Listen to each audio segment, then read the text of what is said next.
In this topic video, we're going to be talking about narcissistic parents, and particularly in this subject, we're going to be talking about the narcissistic mother. Now, as my case study of me working with families over the last decade as a behavior counselor, I have found and identified from people who have actually dealt with this type of abuse have actually experienced some of the three things that I'm going to share with you in this short video. Now, again, as a quick disclaimer, this video is not to indirectly attack anyone personally, any individual. This is just for educational purpose to help you identify for those of you who have experience of such behavior from a narcissistic parent, and particularly a mother at that. Now, one thing that I will say is this, is that normally what you will find when you're dealing with a narcissistic mother is that they would usually do some of the three basic things that you're going to find out. Is one, is understanding that the mother typically does not give a lot of positive reinforcement. So what does that mean? A lot of times what they would typically do is find always the things that are wrong with you in a sense. They never really give any type of positive reinforcement like such as, I'm proud of you. You did a great job. I'm so grateful to be your mother. I'm grateful for the fact that I'm able to be there for you. They don't give any type of positive reinforcement. A lot of times what they would do is shame the child, always bringing up the past or bringing up issues that the child has done.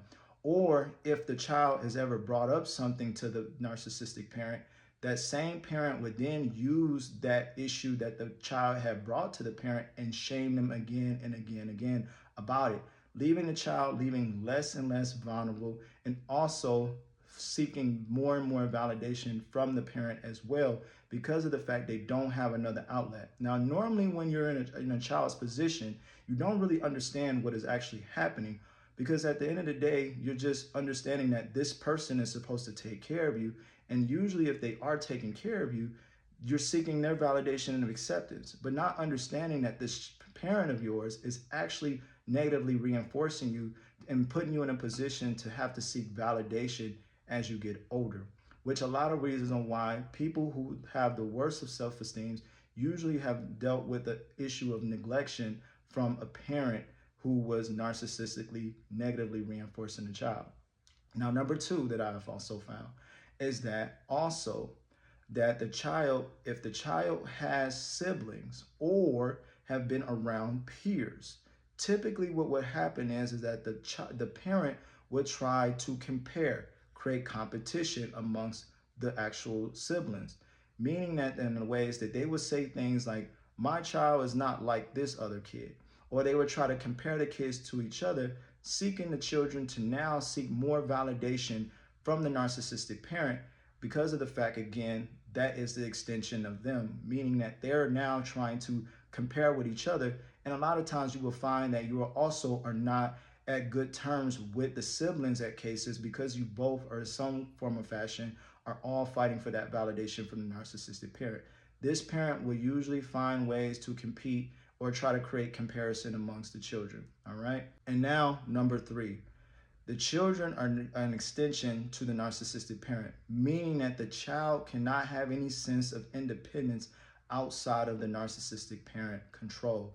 9 times out of 10, the child would normally, in a sense, have a sense of needing the parent in all cases, not giving the child a sense of freedom. The parent has to constantly be involved in all affairs of the child, and the child, in fact, does not have the confidence needed to be independent on its own without the parent getting directly involved in all affairs of the child's well-being.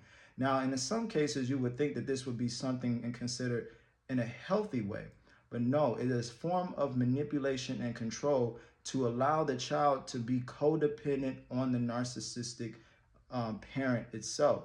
So this is something that you have to be mindful of. If you're finding yourself in a situation where you're constantly doing things without the narcissistic you're doing things, and the narcissistic parent is constantly finding themselves to insert their opinion, insert their will, insert their impressions on your decisions, then you need to understand that you are possibly being narcissistically abused from the parent.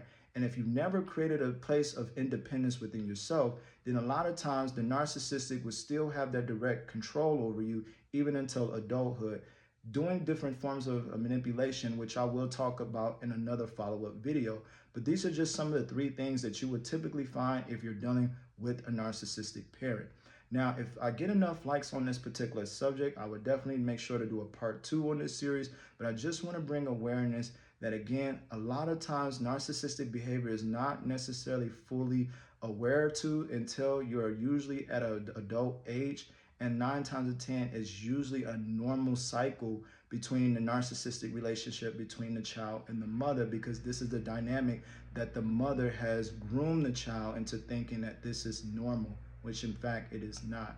So if you want more information on this topic and want me to do a follow-up, please make sure to like and share this with someone that you believe may be able to help them with this information, and I'll make sure to do a follow-up. Again, my name is DeQuarius Beverly.